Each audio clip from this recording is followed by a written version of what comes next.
రాజమహేంద్రవరం స్థానిక శ్రీ త్యాగరాజ ఉత్సవ కమిటీ హాల్లో రాజమండ్రి పట్టణ రజక సేవా సంఘం ఆధ్వర్యంలో ఆంధ్రప్రదేశ్ రజకుల ఐక్యత రౌండ్ టేబుల్ సమావేశం భారీ ఎత్తున నిర్వహించారు. ఈ సమావేశంలో రజక చైతన్య సేవా సంఘం అధ్యక్షుడు కాకినాడ రామారావు, ఎస్సీ సాధన సమితి కన్వీనర్ అక్కనపల్లి లక్ష్మయ్య, రాష్ట్ర నాయకులు బాలయ్య తదితరులు మాట్లాడారు. రజకులను ఎస్సీలో చేరుస్తామని చంద్రబాబు ఎన్నికల సభల్లోనూ, నారా లోకేష్ యువగలం పాదయాత్రలోనూ హామీ ఇవ్వడం జరిగిందని అన్నారు. రజకులకు ఎస్సీ హోదాతో మాత్రమే సమాజంలో రక్షణ లభిస్తుందని, విద్య, ఉపాధి, ఉద్యోగాలు లభిస్తాయని అన్నారు. 19 రాష్ట్రాల్లో 3 కేంద్రపాలిత ప్రాంతాల్లో రజకులు ఎస్సీలుగా ఉన్నారని, ఇక్కడ మాత్రం రజకులను బీసీలుగా పరిగణిస్తున్నారని ఆందోళన వ్యక్తం చేశారు. రజకులను ఎస్సీ చేర్చే ప్రక్రియను సమర్థవంతంగా నిర్వహించే బాధ్యత ముఖ్యమంత్రి నారా చంద్రబాబు నాయుడే తీసుకోవాలని, ఆయన తలుచుకుంటే వెంటనే అసెంబ్లీలో తీర్మానం చేసి కేంద్ర ప్రభుత్వంపై ఒత్తిడి తెచ్చి ఎస్సీ హోదా సాధించగలరని పేర్కొన్నారు. ఈ సమావేశంలో రాజమండ్రి పట్టణ రజక సేవా సంఘం అధ్యక్షుడు బొమ్మదేవర శ్రీనివాసరావు, శాశ్వత గౌరవ అధ్యక్షులు పాలమూరి వెంకట్రావు, నందమూరి శ్రీనివాస్, కడిమి అప్పారావు, బొండపల్లి గణేష్, తాటిపాక వెంకటేశ్వరరావు, పాలకవర్గ సభ్యులు తదితరులు పాల్గొన్నారు.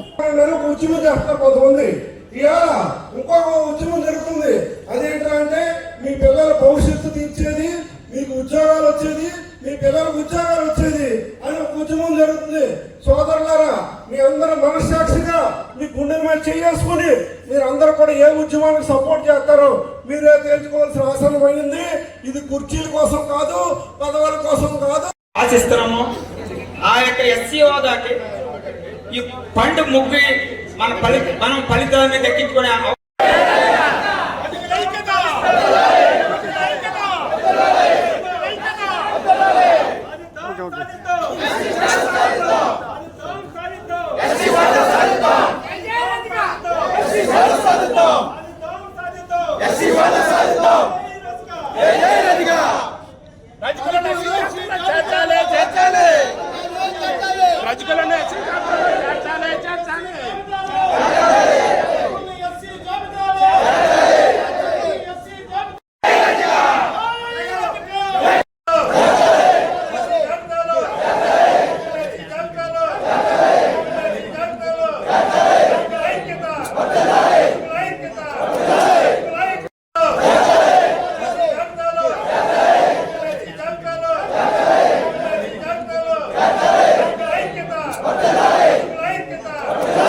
రజక చైతన్య సేవా సంస్థ రాష్ట్ర అధ్యక్షులుగా ఉన్నాను.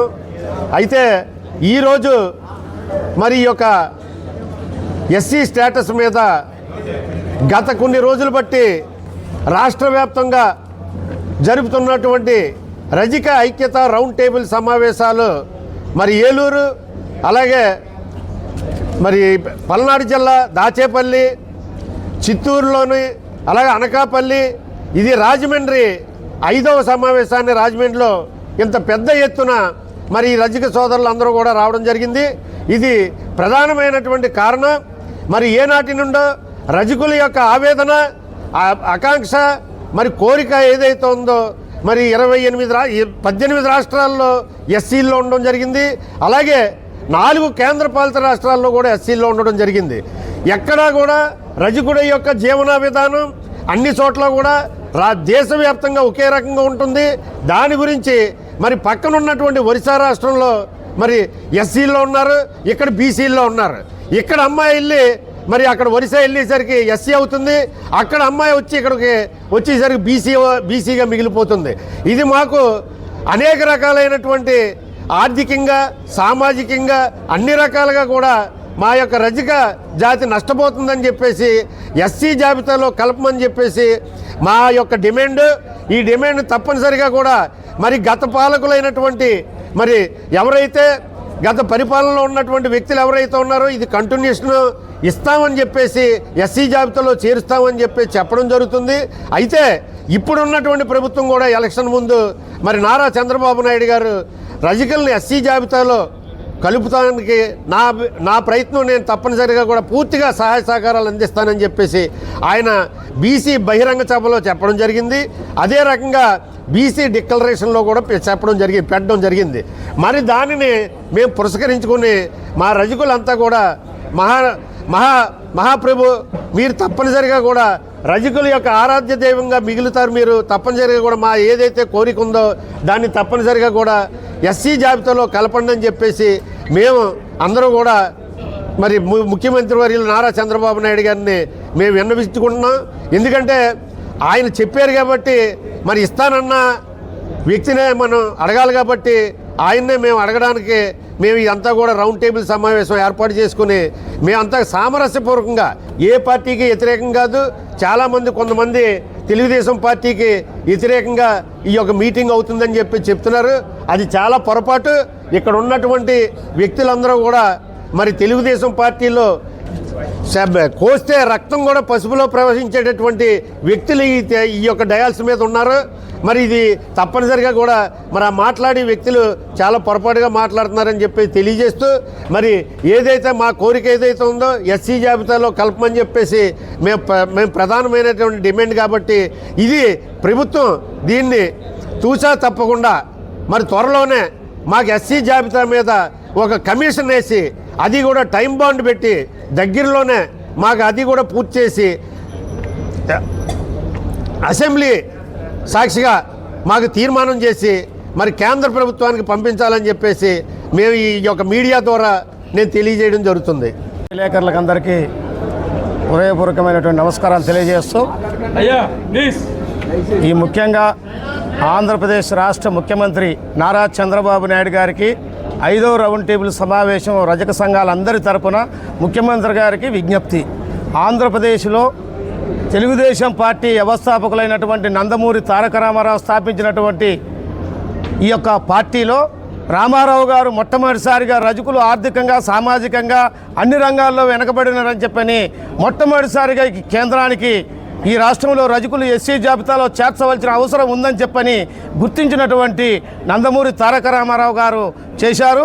అదే పాలసీని చంద్రబాబు నాయుడు గారు కూడా ప్రతిపక్షంలో ఉన్నప్పుడు తప్పనిసరిగా తెలుగుదేశం పార్టీ దాన్ని ముందుకు కొనసాగిస్తూ నేను అధికారంలోకి వస్తే ఈ రాష్ట్రంలో రజకుల్ని ఎస్సీ జాబితాలో చేర్చేదానికి అధ్యయన కమిటీ వేసేసి అసెంబ్లీ తీర్మానం చేసి కేంద్రానికి పంపుతా అని చెప్పని స్పెషల్గా ప్రకటించడం జరిగింది.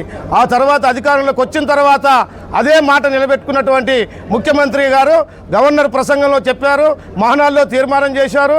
అదేవిధంగా ఆంధ్ర యూనివర్సిటీ ప్రొఫెసర్స్ని 3 కమిటీని వేసేసి 50 లక్షల రూపాయలు నిధులు మంజూరు చేయడం జరిగింది.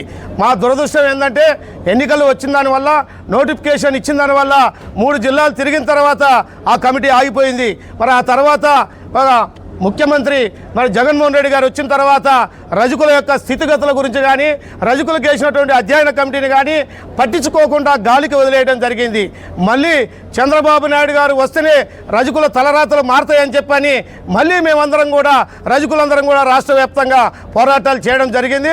అందులో భాగంగానే మొన్న 2024లో చంద్రబాబు నాయుడు గారు బీసీ డిక్లరేషన్లో అందరి ముందు స్వచ్ఛందంగా ప్రకటించడం జరిగింది. నేను అధికారంలోకి వస్తే ఇది కొనసాగిస్తా అని చెప్పని బహిరంగంగా ప్రకటించడం జరిగింది. అదేవిధంగా యువ నాయకుడైనటువంటి లోకేష్ గారు పాదయాత్రలో కూడా ప్రకటించడం జరిగింది. పార్టీకి అందరూ కట్టుబడి 100% మంది రజకులు తెలుగుదేశం పార్టీకి ఓట్లేసి ప్రభుత్వాన్ని తీసుకురావడం జరిగింది. ఇప్పటికి కూడా మేము చెప్పేది ఒకటి, ముఖ్యమంత్రి చంద్రబాబు నాయుడు గారు వల్లనే ఈ రజకులు ఎస్సీ జాబితాలో చేర్చే అవకాశం ఉంటుంది.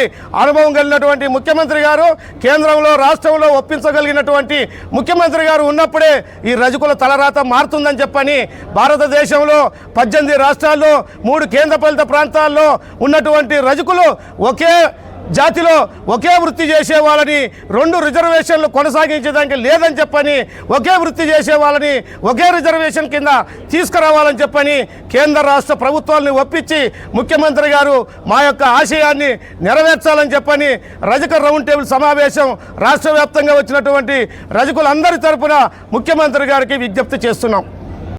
5వ రౌండ్ టేబుల్ సమావేశం జరుగుతుంది. రజకుల్ని ఎస్సీ జాబితాలో చేర్చాలనే ఏకైక లక్ష్యం ఒక విషయం మీదే ఈ రౌండ్ టేబుల్ సమావేశం జరుగుతుంది.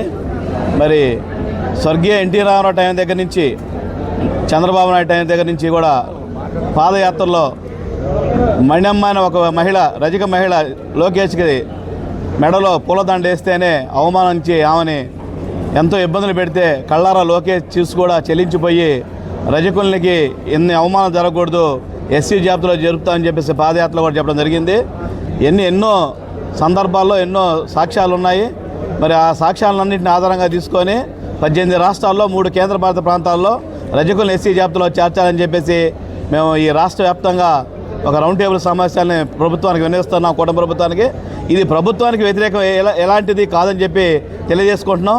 మరి 2019-24 మధ్య వైసీపీ ప్రభుత్వం ఉంది, తర్వాత 2024లో కూటమి ప్రభుత్వం వచ్చింది.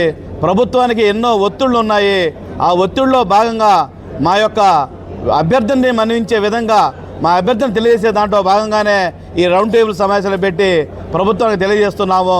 దీనికి ఎలాంటి వ్యతిరేకం కాదని చెప్పి తెలియజేసుకుంటూ ఈ భారతదేశంలో అత్యున్నతమైన స్థాయిలో ఉన్న ఏకైక ముఖ్యమంత్రి చంద్రబాబు నాయుడు గారే.